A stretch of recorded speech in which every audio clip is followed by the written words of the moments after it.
TRS के कारगुजार सदर व वजीर बल्दी नज़्म नस्क के.टी. रामाराव ने बीजेपी के रियासती सदर बंडी संजय को चैलेंज किया कि वो करीमनगर से वजीर गंगुला कमलाकर के खिलाफ इंतखाब लड़ते हुए जीत कर दिखाएं।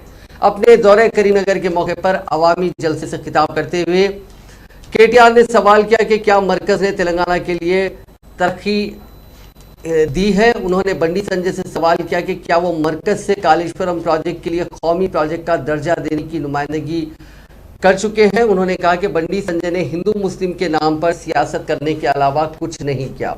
उन्होंने सवाल किया कि हिंदू मुस्लिम के नाम से लोगों का पेट भरने वाला नहीं है, इससे कुछ हासिल नहीं होगा। बंडी संजय ने करीमनगर में कम से कम एक मंदिर भी नहीं बनाई, लेकिन मंदिर के नाम पर नौजवानों का जहन खराब कर रहे हैं।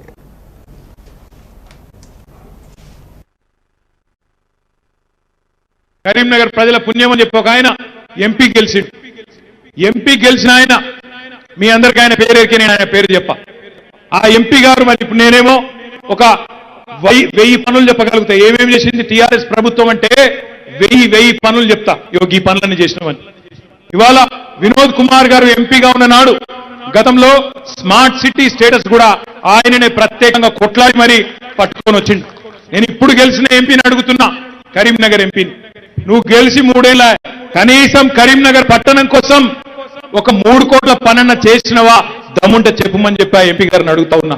తెల్లారి లేస్తే డబ్బల రాళ్ళే చూపినట్టు ఒకటే లొల్లి, హిందూ ముస్లిం.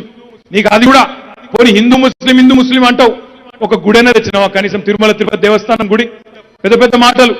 డబల్ ఇంజన్ కోరుకుంటున్నారు రాష్ట్ర ప్రజలు అంటాడు.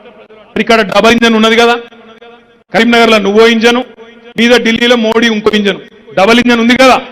నువ్వు పేద గొప్పోడివి కదా, రాష్ట్ర పార్టీ అధ్యక్షుడు, మార్కెట్లో నీకు బాగా గిరాకీ ఉంది, ఢిల్లీలో నీకు బాగా పటారు ఉన్నది కదా, మరి ఏం పీకిన కరీంనగర్ లో 3 ఏళ్లలో నేను అడుగుతున్నా.